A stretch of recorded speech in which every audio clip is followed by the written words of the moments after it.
Now, some of these will be things that you don't want to hear, but once you accept and embrace them, they're going to make your decluttering journey so much easier. Let's go. Hi guys, it's Laura, and let's jump into the first one of those ones that you probably won't want to hear, but that is that the excuses that we make for not decluttering are very often the things that decluttering would fix. For example, saying that you don't have time to declutter, when in reality, decluttering is actually something that is going to save you a lot of time. You're going to spend less time cleaning, you're going to spend less time searching for things, less time getting dressed in the morning, etc. Same with, saying that you don't have enough space. Now, I totally get this if you have limited space and you are following something like the KonMari method, where she, recommends that you take everything out and put it in a big pile. Maybe you don't have a space to do that. Maybe your bed is already covered in stuff, so you can't take all of your clothes and put them there. But overall, decluttering is going to save you a massive amount of space. So just because you can't pull everything out and put it somewhere in a pile doesn't mean that you shouldn't still declutter anyway, because you don't have to do it that way. You can just go through a cupboard, take things out that you want to donate or recycle or whatever, and move those out. You don't necessarily have to have a clear surface or a clear space to begin. Another one then is, my family is messy, or the people I live with are messy and they're not on board with decluttering, and therefore, what is the point? And this is something that I have definitely felt, but you can still declutter a lot. You can still make massive progress just focusing on your own stuff, and maybe in time your family or the people you live with will join your decluttering journey. Maybe they won't, but you can still make inroads, you can still make progress in your home, in your space, just focusing on your stuff. Remember as well that other people in your home can help out in different ways. Just because they are not decluttering and freeing up some space, maybe they can cook you a meal while you are decluttering. Maybe they can do some laundry or other chores and tasks that are going to make the whole household run more smoothly. So when you find yourself, thinking, well, I can't declutter because, ask yourself, is this actually a problem that decluttering would solve? Or is this a burden or, a thing in my life that decluttering would actually ease? Sometimes a bit of work up front can bring massive rewards down the line and really make your life easier. Another decluttering secret then is that it is not about perfection. Despite what you might see on Instagram or just the internet in general, it is not about having a Pinterest perfect home. It's actually about function. It's about ease of use. It's about having a home that is perfect for you and for your family. It's about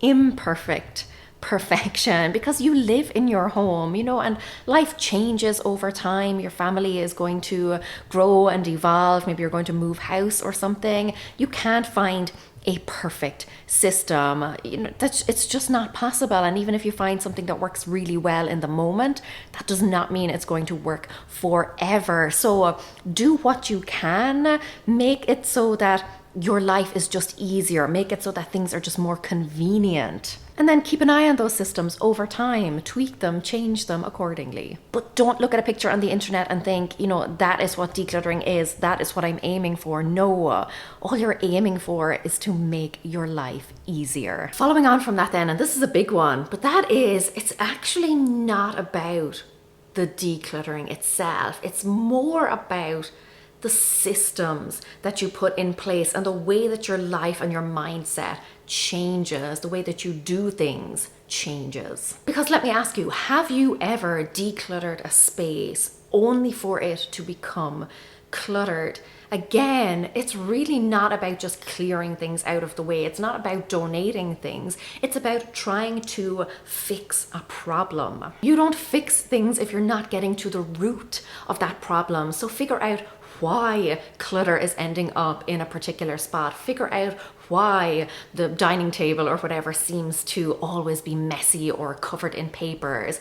Maybe it's because you don't have a designated spot for papers and post and things like that. You know, you can clear a surface multiple times, but if you are not figuring out why it ends up cluttered in the first place, you're just going to be in this endless loop of decluttering and recluttering. It's like my standing desk in my office, the one that I tackled in my last video. It had become a dumping ground for stuff, and I had cleared it off multiple times in the past, but it always ended up covered in stuff again. And the reason was I hadn't given that desk a specific purpose. I wasn't really using it for anything. I didn't stop to figure out why stuff ended up there. So I actually did that in the last video, and since then, I'm happy to say it has stayed clear. So identify what the problem is and work to fix that. Really get to the root cause instead of just decluttering. Because when you figure out what's wrong, then you can put those systems in place to actually fix it. And that means that whatever spot it is should never get back to that state again, because you have some way of preventing it. Now, I've talked about this next one before, but I really feel that this is one of the ultimate decluttering secrets. It's one that I have fallen down on in the past, and thankfully recently have changed my ways, but that is, you have to actually follow through and get the stuff out of your house. You can declutter all you like, you can clear out cupboards, you can empty entire bookcases, but if you're just leaving that stuff sitting in a pile somewhere, sitting in a box, in a bag, all you've really done is move it from one location to the other. You need to actually get rid of it, whether that means trashing it, recycling it, shredding it, donating it, selling it, whatever. Decluttering is all in the follow through, because the act of decluttering is really just deciding what you're going to get rid of. The true value of decluttering is actually freeing up that space and making more space in your home once and for all. It's not just moving stuff from one place to another, it's actually moving stuff from your home to a completely different location outside your home. You really need to view that as part of the process. You are not finished the job until the stuff is actually gone. I have made this mistake so many times in the past. It has slowed me down. It has meant that I don't see the results that I want, because yes, one place is nice and clean and tidy, but there's a big pile of boxes or something in the background that are just sitting around waiting for me to do something with them. So follow through and actually finish the job, get the stuff out. Now, and here's something that not a lot of people are going to tell you, but tidy people are not tidy all the time. You know, I'm an organized person, a reasonably organized person, but that does not mean that my home does not get messy. And you will have seen that if you follow this channel for a while. It doesn't mean that I always have, you know, a spotless kitchen. It doesn't mean that my home is always picture perfect. Absolutely not, because I live in this house. You know, I share this space with other people. We do things, we cook meals, we play games, stuff like that. I get busy, I get tired. I don't always want to clean up after myself, or after anyone else for that matter. We have a puppy, she's sleeping back here. Decluttering is not a magic fix. It doesn't suddenly turn your home into this, you know, magazine ready state at all times. It doesn't mean that you will never bring more clutter back into your home. It doesn't mean that you're going to become the perfect, mindful, intentional shopper. You know, you have to take things out. You have to cook meals for yourself. You have to get dressed in the morning, etc. You have to live your life within your four walls. And life gets messy. You know, that's just the reality of the situation. So don't think that, you know, you will declutter and all of a sudden your life will be better overnight. It's just not the case. You will still mess things up. Tidy, organized people still mess things up. Professional organizers do not have perfectly organized homes all the time. What decluttering will do, though, is it will make it much easier to tidy up after those messes. So yes, you can take things out, you can play your games, you can cook your meals,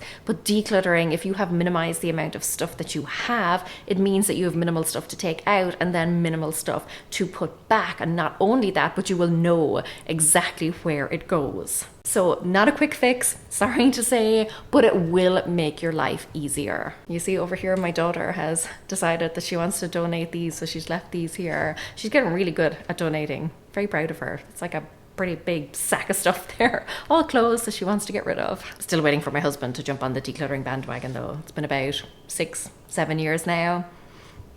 Any day now. Also, this might be something that you're actually pleased to hear, but tidying can be learned. It's not something that you necessarily have to be born with. You know, you're not naturally organized or naturally disorganized.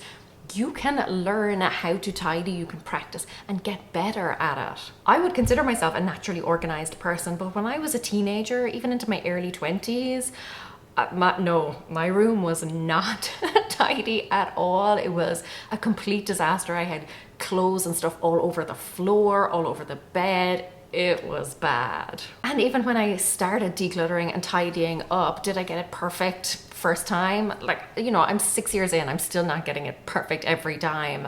I still make mistakes, but I'm learning as I go, and each time I do it, I'm getting better, I'm getting faster. I'm figuring out what works for me and what doesn't work for me. So don't think that you are just a messy person. It's just that you haven't, exercised that muscle enough. You haven't had enough practice. You can definitely do it. Just take your baby steps along the way. And then listen, as I've said, decluttering is not something that is going to happen overnight. Even if you, put in all the hours you stayed up all night, you're probably not going to end up exactly where you want because you've spent years accumulating stuff. But you can still make huge progress by taking little steps, by doing one shelf, one drawer at a time. It can still be a quicker process than you think.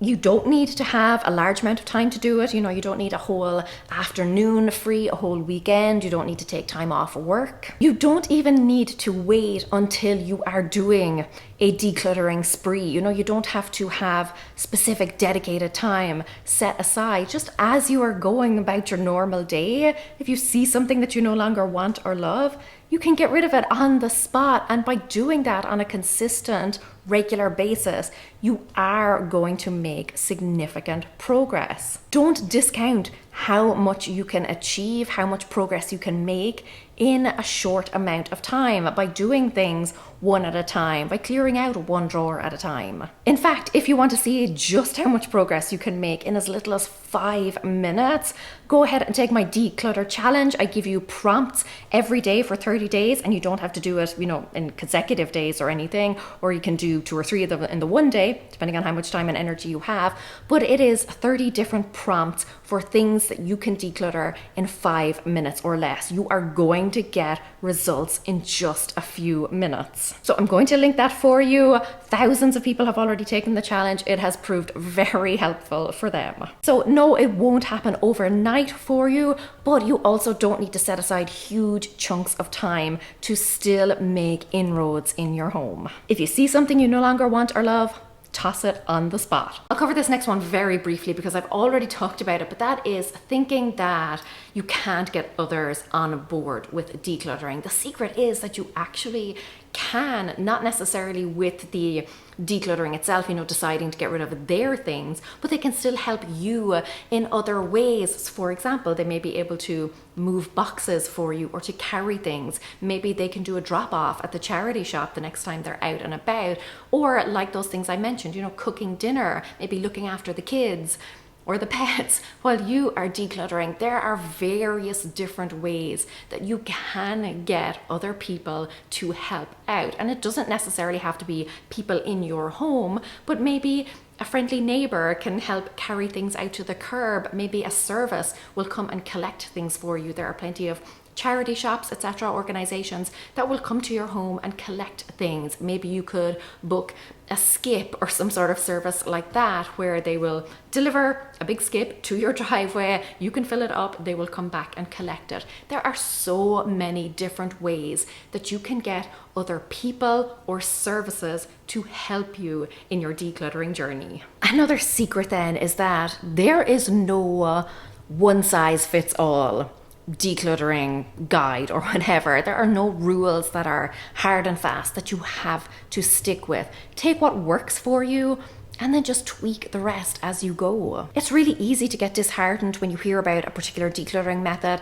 and it's working really well for other people, and then you try it and it just doesn't work for you. But that's when you step in and you make those changes. Everyone's life is different. Everyone's circumstances are different. Everyone's energy levels are different. I will say, like, stick to the advice as closely as you can in the beginning, because it's very easy to discount something that you assume won't work for you, or to like very eagerly jump in with both feet and think something that will work for you. But stick to it as rigidly as you can in the beginning, because that's the only way that you're going to figure out exactly what parts of it will work and what parts of it don't. That way you can incorporate all the good things, all the things that are working, and just make those changes to the parts that aren't. That way you're not kind of trying to reinvent the wheel every single time. You are taking the elements that do fit in with your lifestyle and then just making those little tweaks to the things that don't quite fit. Like I said, there are no hard and fast rules.